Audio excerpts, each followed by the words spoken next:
Hello and welcome back to the channel. So we've got Frank up in the air today, Frank the Laguna. If you haven't seen my introduction on him, look back in the archives. But this is Frank, the 1994 M-plate 1.8 Laguna, one of the first M-plate on a 94 into the country. So Ryan's doing a bit of work on him, so we'll let you explain what you're doing if I can get the camera in the right place. Yep. Let me come down. Yeah. So, first off, we've changed. I would have videoed this, but I didn't know if I could ever get it off. Was the inner tie rod on this? Because one of the things when the car came is it's been knocking from. Well, it was MOT. If you look on the MOT history for the car, you'll see that this has been mentioned for about the last 2 years, I think. And someone had a go at bodging it by sticking a load of grease in it, hoping that that would stop it knocking, but it was never going to do anything. So that was done.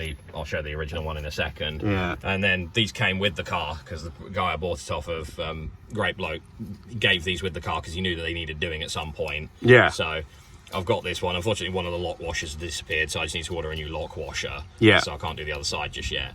But this one was the worst so far. But it comes as a complete unit. They're not, I don't think they're horrifically expensive to replace. They're a bit of a pain to get out. Yeah. Because the access is pretty tight. But that should hopefully stop one of the MOT potential fails that's going to come up on it, and stop it knocking, because it was incredibly bad over rough roads. And vibrating through the steering wheel, wasn't it? Yeah, so that was one of the things. So the original is down here. Yeah, so we can zoom in. This one is a bit floppy, but that in its own isn't a bad thing. You won't be able to see on camera, but in person you can feel there's you might be able to just see a little tiny bit of play in there. Yeah.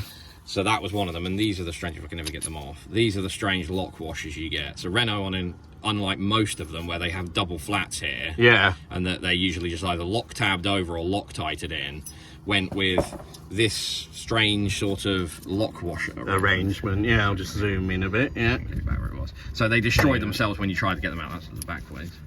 So it's got these like teeth little prongs that dog into a teeth on the back of here, so you can screw it in and it'll jump them, but if it ever tries to back out, it locks in.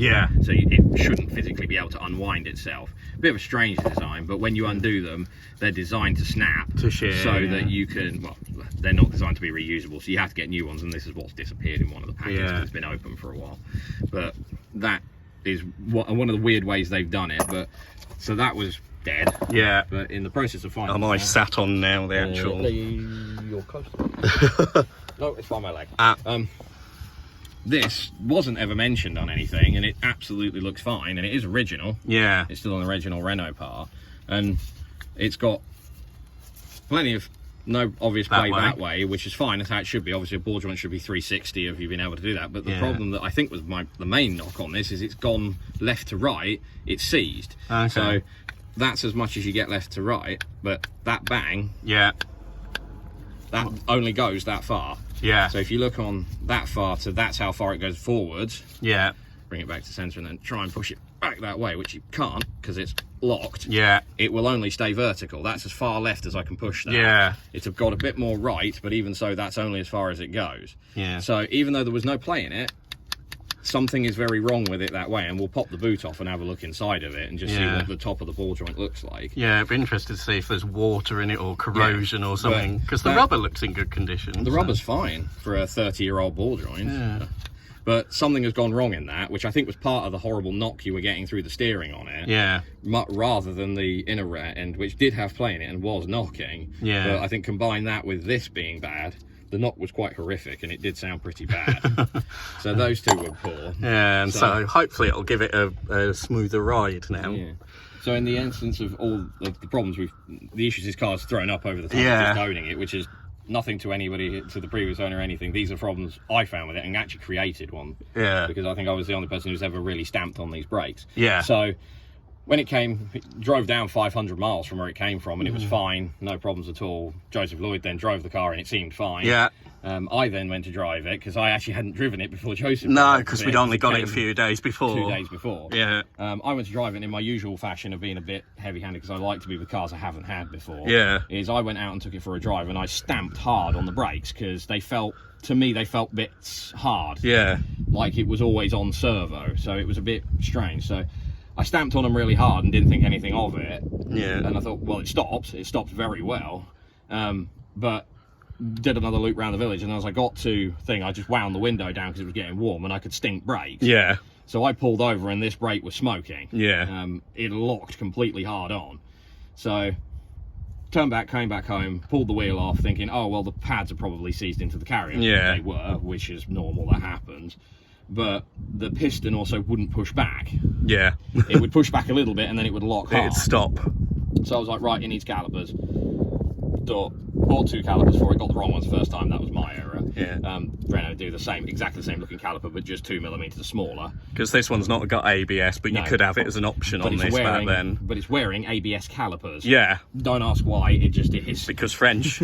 So that was the error in the first time. Yeah. But I put calipers on it, and that side freed up and went back to being normal. This side was still having issues. Yeah. So you put a new caliper on it and you tighten everything up, and I'll show the problem in a second. You tighten all the bolts up, you tighten the 2 bolts up, and it's not seized, no, but it is it's holding itself tight where it's not floating. So it would get the brakes hot again still. So I thought, okay, well, the problem with it is maybe this piston isn't returning because the hose was bad. Yeah, yeah. So I swapped the hose, thinking it was bad because they can get internally, they can collapse and crush themselves. Yeah. And then they'll let stuff through, but they won't let it back. Yeah. So I did that. Didn't make any difference. It was still the exact same problem, and I can demonstrate the problem because it's still there if I know where my spanner has disappeared to. Because you did them, it's one hose, isn't it, from there up to the top? Yeah, so you got it goes into your hose and then into your brake line, which on this car fucks off behind the subframe somewhere, which is quite difficult to get to. Right? Thank you, Renault. But I was explaining the problem. So nip the bolts up like you would normally. Yeah. So that's now nipped how you would expect it to be. Yeah. And if you watch these boots here, this now will not move. No. And someone say, oh, the pads are too big. No, there is movement in these pads. But you'll get that it's not stuck. That doesn't look stuck, but it's enough to make this hot. Yeah. But if I'm hoping these will fix it. But the problem you've got is if you don't need much. Yeah. Back that one off a quarter of a turn. And probably about that much. Yeah. And then a little bit more. It was already starting to bring some float back then, wasn't it? Yeah, a little bit, but not quite. So there we go. And there's your float. Yeah. And that's how it should be. And now that's you can spin the disc. Yeah. And that's the difference between that literally this. Yeah. That much is the difference between this caliper sticking itself on, not sticking on, but sticking tighter so that it makes the wheels hot. Yeah. Than being free. The other side doesn't do it, but this side does. So my assumption is these have been seized for so long, at the time, that the force of this caliper has actually bent the carrier. The carrier itself, or damaged the pins inside. Yeah. So luckily you can still buy carriers for these. Not easily, but you can find them. These came from Poland, I believe. Oh, okay. But that's one of the problems. And then also we had one rear wheel cylinder. Yeah, on the other side, wasn't it? Not this one, because this car has discs on the front, drums on the back. Yeah. On the other side, the left rear, half of the wheel cylinder had also seized. Yeah. So that it would go out, but it wouldn't come back. So that caused the problem on the back. So I ended up doing things I didn't need to do. So I put a drum on it and some other bits and pieces. But yeah, well, I think that was because we thought it was the wheel bearing, and the only way to get it out was ruin the drum, wasn't it? That was a mistake that was on our half. It didn't push out quite how I wanted it to, and I may have damaged the drum. But it was, you can still buy drums. So like we all make mistakes, and it happens occasionally. I mean, 30 quid. Putting new drums on it is not going to be a bad thing after 30 years. No, and they were the originals. So, but what should? Yeah. So it's got nice shiny new calipers on it now, which is a good thing to do anyway. With escaping pads with that silly West. Because we've tried caliper rebuild kits before, and I think other people have tried them, and they just don't work. You end up, yes, it may cost you like 15 quid versus what the calipers for this about 40. These ones are a bit more expensive because they're the weird ABS ones. Okay. So these are about 60 quid a caliper. So about 60 quid a caliper versus what, 15-20 £20 for a rebuild kit. Something like that. But it's your time and going physically insane. I mean, if you have no other option but to do it, you have to do it. But if they're available, and even me, who's a cheapskate, stays away from it now, I'd rather just spend the bit extra and buy a new caliper. I've had all this off about 400 times. Yeah, we've tried to figure out what the issue was. Oh yes, this is weird. I forgot about this. This is an 18, I think, because it's French. I'm sat right in the middle of the tools, as you can see. You're currently in the middle of it. Just to get the camera in. I don't know if I actually have the 18 at the moment. We may have to pause while finding. Yeah, we may have to come back to you once we've got the right tools, which we shall do in a moment. So bear with us. Right, you join us back. We have now correct socket, and we have the old carrier off and the new one. So there's nothing obviously wrong with this one. I'm hoping this will be fixing it. Something is wrong somewhere internally. Yeah. Either this has been warped slightly, possibly by the pressure that the caliper, because it's a lot of force. Yeah. That can apply to these. So hopefully it's that. If not, it's the actual ears on the hub itself are damaged. Yeah. So if this is a problem still persists, it will need a hub on this side, which at that point I've replaced everything. So you will find out with us whether this fixes hopefully will work. said issue. I'm hoping so, because it would be rather convenient. This car has a habit of throwing up obscure issues. It doesn't like its brakes, is the thing. Yeah. Given there's not much that could go wrong, and there's no ABS, there's no traction control system. No. You know, it's pretty bare bones as you can get. It's a pretty simple car.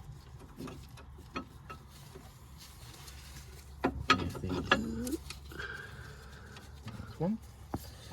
You might not be able to see because of my great camera work, but it's quite difficult having two people's heads and a camera inside a wheel arch. So do excuse us if you're just seeing hands. This is going to be right. Yeah. Obviously, these are technically genuine. Well, not technically genuine. They're TRW, aren't they? Which is still a good quality. Yeah, it's still a bit patiny, so we'll find out whether these actually, they seem to fit. Mind looking. But yeah, hopefully this is the actual answer to the issue. And so if it floats, then when you put the caliper back on, we know it's okay. It's not going to seize. It needs disc rotating. It needs disc screws as well, because somebody from a garage in the past hasn't quite figured out that you're not supposed to put button head screws that poke out above. Yeah. Oh, that's sharp. Above the surface. Thankfully on this car it doesn't matter, because the back of the alloys have massive cutouts where they go, so they can't actually touch anything. Yeah. But the and yeah, the discs do look a bit out the sea, but they're probably going to be changed anyway, because you think they might have got a bit of warping from it getting hot. I think they have, but at the moment there's actually no lip on them if you look. No, so when you drive it they clean up, and they dented. I've driven it for about 700 miles. Yeah. It's been all right. It's not. You just occasionally, but the problem is it felt like disc warp, but then that could be all of this worn componentry just wobbling as you brake. Magnifying itself. Right, give that a tighten. Yeah. So find out with us now, once we've put it back on, will it float? Place your bets. Hopefully it will, because if not, I'm slowly running out of And we may have to cut, because there may be some slightly blue language that YouTube wouldn't like. It's a case of it doesn't work, it doesn't work. Yeah. My hopes of the brakes on this car being simple fixes is kind of gone, because I've replaced most of this. Yeah, like we said, given it's a simple system. There shouldn't be that much to go wrong. But Pads back in. These don't have any like guide shims or anything, and they purely ride on the things, which is why these have got to move, because if they don't move then you end up with the same problems that this had before, which is that they pads stick into it, and then this is always a pain as well, because you have to feed the wire for the because it's got low padware sensors on it. Yeah. So does it display an annoying light on the dashboard then if they were chopped off? No, it's if they go to ground they show a light. Okay. But you have to be careful, because there's a little piece of plastic in there that slides around with it, and it's annoying because they've got springs on them, so they spring back. Okay. It's just generally quite awkward. Yeah, because French. Okay, fingers crossed. It looks like at least I got the correct ones this time. Yeah. That annoying thing of them being very slightly bloody different was actually probably best to put the bottom one in first, because that's the more. Yeah, I'm assuming that's an early car thing, that before they standardise everything, it's kind of. I think it was just they built kind of whatever they had on the shelf. Which, ironically, people used to say, oh, British car industry, Rovers, it was whatever they could afford and was left in the thing. Not just Rover, folks. It was whatever they had at the time. They might have just had a supplier that ended up they didn't have as many non-ABS calipers, and the calipers don't make a difference. If anything, if you bought a car that had these, you ended up with better brakes, because you ended up with bigger brakes. Yeah, because you've got bigger calipers, well, you end up with the calipers. I think all the discs are the same. Yeah. Let's see how well this behaves. Will it float? I hope so, because that would be convenient. So that doesn't appear. It doesn't appear to be floating, does it? That is tight, so... I wonder if the hub may be slightly bent. Yeah, because that's the similar issue. Like, so if you back it off again, will it now become a bit freer? Yeah, so there's the problem. Yeah, so is it the hub that's actually bent? So the hub, it's either the hub is slightly bent from the, which it depends on the... Because it's not had any, because it's got its original factory dealer alloys on it, so it's not had any belts on the alloys, has it? Unless it's had one replaced at some point. I don't think it's impact damage. Yeah. There's no impact damage. It's more, because that's just where it's enough to be tight. Which is annoying, because it just means you have to be slightly more careful with how these are tightened up. Yeah. Because otherwise, if you have them too tight... It's the same issue. You end up with the same issue of it binding on, because that's all you're looking for. Yeah. Literally that little bit of bind, but... So it looks like we may have issues with the... Something is wonky on this side, and I don't quite know what. Could it be rust jacking? Because there is a bit of rust. I mean, these look like they have been under the ocean, but they're clean to here. But the only thing that can happen is, it's weird that when you tighten these up, that there's something out of kilter. Because something in the angle isn't working. Because when you tighten them up tight, they bind. Yeah. That's not what they should be doing. No, you should still have that float there, yeah. So, like that. So, it's not like they're loose. It's not like that they're loose at all. But it's like if you yar on them, you basically end up just binding the brakes on. I mean, they are pretty tight. Yeah. But it's yeah, because now you've got that movement. I mean, let me just keep tightening it. Could be that I just wasn't grabbing it well enough. See, there's your problem. It's stopping at that point if there, you go really isn't it? tight with them, Yeah. you get them to stop. So there is something that just binds them Slightly on the top. And it's not much. It's both pins. So, yeah. But it's not much to be able to get them to go back to normal. There. Yeah. It's just that. It's not even half a turn. It's barely nothing. So something binds these up, and I don't know what exactly. Because French people. So something on the angle is either slightly weird, but it's obviously all being new. I don't know exactly what it could be, but changing it wasn't exactly the end of the world. Yeah. I mean, so it's not fixed it, but it not quite.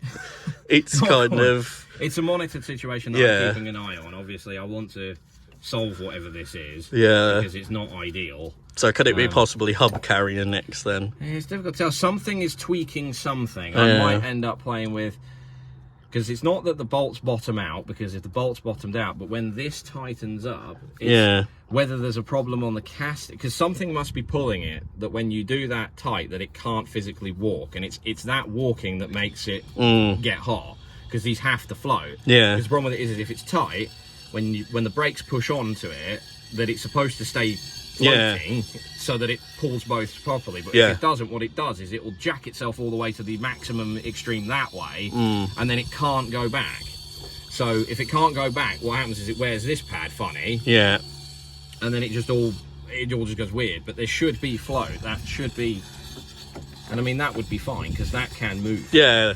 It's better than it was. It's better than it was. So there we go. We've got an improvement, but not a fix. In the way this car works, it never ever quite works as simply as you would hope. Again, to quote Mr. Humnut, because French. Yeah. But the only other option either can be is there's something in the way it binds up is when this pulls up tight. It's got to be either closing this or opening this, and something doesn't quite add up right, and it can only, I wonder if it's only potentially, I suppose the one thing we can try is we'll do them up tight and let's loosen off the carrier to the hub and see if the carrier is being pulled slightly. It could be. Yeah.